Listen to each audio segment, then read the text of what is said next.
One of the things that is possibly a myth is that there are government funds and programs to help. And yes, there are, but they're not easily accessible for families and for individuals. So I think that is one myth. I think people think, oh, the government's got that taken care of, and not necessarily.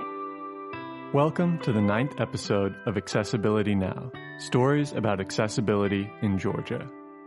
Accessibility Now is a podcast produced by the statewide Independent Living Council of Georgia. I'm your host, Desi Gillespie, and you just heard from Rita Young, Grassroots Engagement Director at Unlock 2.0, a coalition of Georgia nonprofits for people with intellectual and developmental disabilities, or IDDs. Today, with Rita's help, we're highlighting the work that Unlock 2.0 does. Here she is again with more on what drives her. I have a very personal story of what led me to this work, which I absolutely love this work, by the way.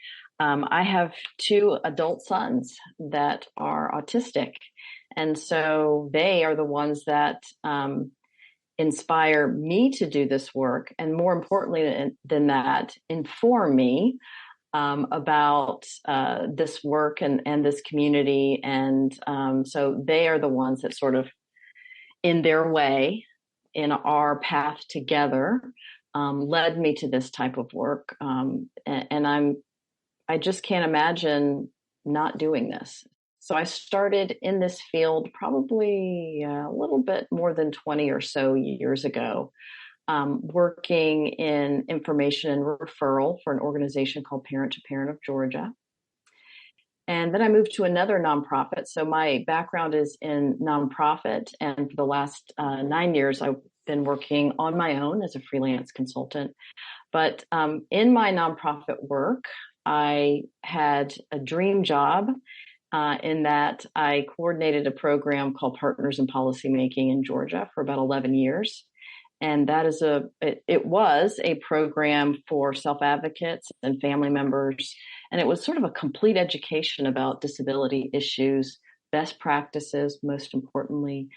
And again, overall education on inclusion. And it really gave me a great foundation and mindset to do this work too. So, and then I also directed a training program for law enforcement, judges and attorneys regarding developmental disabilities and the unique needs of our population.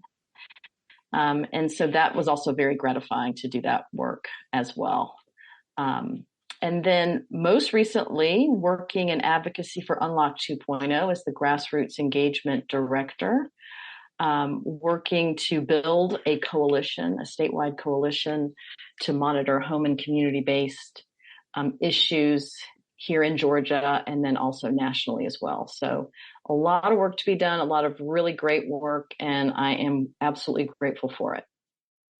Rita experienced the joys and the difficulties of caring for someone with an IDD firsthand. And several of those difficulties were not intrinsic to her son's disabilities, but were instead structural. The problems they faced weren't inevitable, and she felt like she could do something to fix them for others. Yeah, no, we're thrown into the deep end in a system that's not always family friendly or easy to, as I mentioned earlier, navigate. And so it is about if you meet an individual with a developmental disability and their family member as well, a lot of times folks are incredibly resourceful. So we learn how to be very resourceful, and still it's difficult. I am hearing from families, and this happened to me, but probably not to as much of an extent as the families that I'm hearing from most recently, is even transitioning people with developmental disabilities from pediatric healthcare to adult healthcare. It is very challenging. You go from sort of a system of specialists that are a little bit more easy to access, to kind of the wide open healthcare system for adults that, not every family physician, et cetera, may have experience in working with someone with a developmental disability, may not even want to work with someone. So it's challenging, again, to find those trusted healthcare providers. One of the things that is possibly a myth is that there are government funds and programs to help. And yes, there are, but they're not easily accessible for families and for individuals. So I think that is one myth. I think people think, oh, the government's got that taken care of. And not necessarily. I mean, yes, there are services, but there are limited, there are waiting lists. And it can be a challenge to navigate the services if you, are a family member or self-advocate. Secondly, is that our folks with IDD, another myth is that they don't or aren't able to work. And so our folks, and I'm speaking on a general basis, want the same things as everyone else, friends and social life and work life, whatever that looks like for the individual, whether it's a volunteer opportunity or paid work, competitive, integrated employment. I think that's another myth, is that our folks don't have anything to contribute, which is not correct at all. You talk about a network. It's so important to have that. A lot of times, families and individuals are isolated and may not have that network. And so I encourage families and self-advocates to get connected in some way, shape, or form, whether it's joining Unlock at unlockgeorgia.org.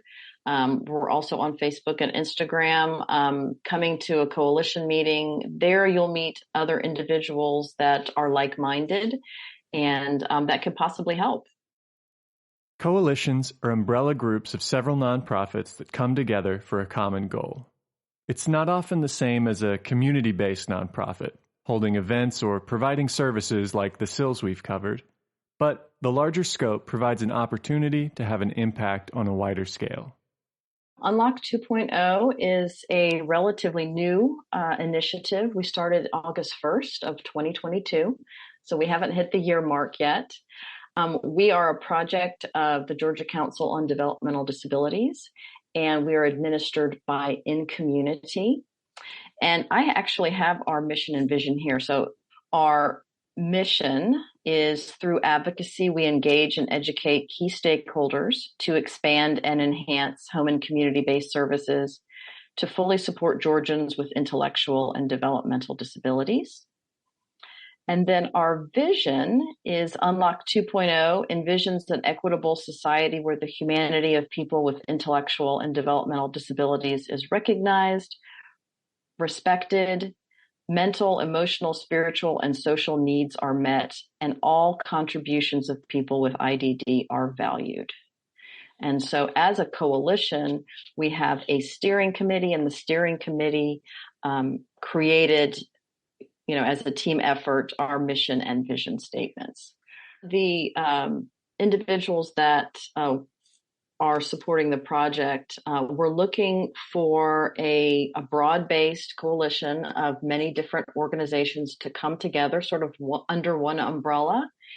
Each of the steering committee members represent an organization that does amazing work in their own right. But imagine bringing all of them together with a shared vision and kind of all pointed in the right direction or the same direction in terms of the issues that we tackle. We've been extremely busy. It just seemed like all of the stars aligned because as we started in Georgia, it happened to be the same time that there was an IDD, Intellectual and Developmental Disabilities Study Committee on the Senate side, Georgia Senate, that was formed and started having meetings statewide to hear from stakeholders. And so that happened right around the same time we started. So we monitored those meetings, attended. And so there was a momentum that was building, right? And so as we started to create a steering committee and start talking to other stakeholders, the legislative session started. And so that was another place that we sort of all came together, the organizations for the very first time. And it was really wonderful to see something happen relatively quickly like this. But again, it's very much a team approach. And the communication between us, I think, has really been instrumental. We communicate and sort of keep each other informed as much as possible. It's important to have diverse perspectives. I mean, that's the only way I think we can really tackle this and understand from different points in the system. So, for example, we are diverse and multifaceted. We have the Georgia Advocacy Office. We also have the Service Providers Association for Developmental Disabilities and Parent to Parent of Georgia. We also have People First and Uniting for Change. So self-advocates, feedback, family members' feedback, providers' feedback, larger advocacy organizations, of course, the Georgia Council on Developmental Disabilities, who's our sponsor. I think we have the right people at the table, and we'll continue to open up that table to other stakeholders as well as the coalition begins to grow even more in year 2. But yeah, I think it's important to have different faces at the table, different perspectives, to just to make greater impact in reality. Unlock 2.0, like many coalitions, is focused on lobbying, making persuasive, data-based arguments in favor of advancing the causes of people with disabilities through government action. But that's not just the domain of people in suits in Washington, D.C. There are opportunities to advocate for the causes you're passionate about right here in Georgia.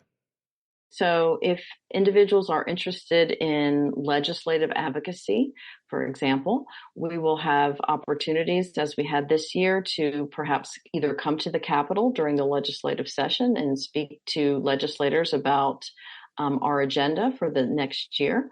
And then also, if you can't come down to the Capitol, wherever you're listening from, you can connect with us and we can sort of walk you through how to meet with your legislator in their home district, just to have that conversation, to tell your story, talk about what's important, and we can help and give you talking points, et cetera. So that's one way. Just an easy way is to start attending our meetings when we have community meetings within the coalition. We're also, and I know this is a little time sensitive, but we're starting a series of lunch and learns on disability advocacy topics. We're really excited. We've got the first one, actually. Shelley Simmons is going to be doing one of the first ones on Monday. So I'm very excited to have her be on for the very first lunch and learn. And so we'll be doing a series of 5 of those. So there's ways to sort of dip your toe in and see who we are, what we're about. And there will be, and the biggest thing that comes to my mind is on the legislative advocacy piece side. Getting connected, possibly testifying at hearings, just depending on what that individual's gifts and talents are and how they, their time constraints too. What's their availability? I think there's several things that move the needle. Yes, it is the testimony. It's also the numbers of people. So if we have, say, 10 or 15 or more people from one area in Georgia that come to a town hall meeting that we're holding, and maybe a legislator is there as well, which I certainly did before with the Unlock the Waiting List campaign. When you have an audience of 200 people that show up in Macon, and a legislator's there, and the local news station is there doing a story, it does make an impact. I mean, you're seeing that 200 voices are there, 200 people who are concerned about disability issues. So that's one thing that is coming to mind. Also, most recently in this last legislative session, so just a couple of weeks ago, about a month or so ago, there's a young man with Down syndrome who provided testimony to House Appropriations and Senate Appropriations. and his mother was supporting him through the process, and it was it was a confidence building experience for him, and he really enjoyed doing it twice, so much so that he wanted to do it not only on the House but on the Senate side as well. So there's so many advantages to just being a part of the process in that way. And so I just encourage folks, if you have the time and energy, to join us. Collectively as a community, we were able to advocate and receive 500 waivers, IDD waivers. That'll be starting in fiscal year 24. So I think that was very positive. We were also very active in advocating for higher rates for our direct support professionals. All the details of that are far too complex to start getting into, but I think we're headed in the right direction, and that there eventually will be an increase coming soon. There's pretty significant workforce challenges, and we're hoping that increase in wages will go a long way to help in recruitment. So I think those two areas most definitely were positive wins for this year. And, we'll start gearing up for next year, talking to folks and what the issues are late this summer and into fall. So there's just so much time to connect with us and to get involved. For those who might not be familiar, IDD waivers give people access to state funds, usually through Medicaid, to enable them to live meaningful, flourishing lives with the help of services and programs that might otherwise be too costly. We were hoping that Senate Bill 198 would pass, and 198 was specifically to create an IDD commission and to extend the work that was started last summer with the IDD Senate Study Committee. That didn't make it, but we are hopeful, and we'll come back and see what we can sort of take from that and move forward, and just keep on, again, continuing the conversation and communicating our message. This past legislative session, when one of the chairs of the appropriations subcommittees said, we have heard about this issue in terms of the IDD waivers more than any other issue. So I think, again, collectively as a community, we're getting some attention. I think it's difficult, and someone mentioned this yesterday at our Unlock meeting, if you don't have experience with a disability, either a family member or yourself, it may not be on the radar. And so folks need, a little bit of education of what it's actually like and how difficult it can be to access services, and how vital those services are for the well-being of our individuals with disabilities. Having said that, there are many legislators that do understand the issue. And sometimes, unfortunately, there are budget constraints and other constraints as well, but we will keep on pushing that boulder up the mountain, right? I try to keep it in perspective. To me, advocacy is a long game. So you win some, you lose some, you come back, as you said, to the drawing board, and you just pick yourself up and keep going. And so there's just so many people that are counting on services and funding. And I think it's those folks too, knowing that they're out there, that also really makes a difference for me. We stay in the fight, we keep going because we know that there's a huge need out there. And so not to get discouraged if sometimes things just don't go as expected.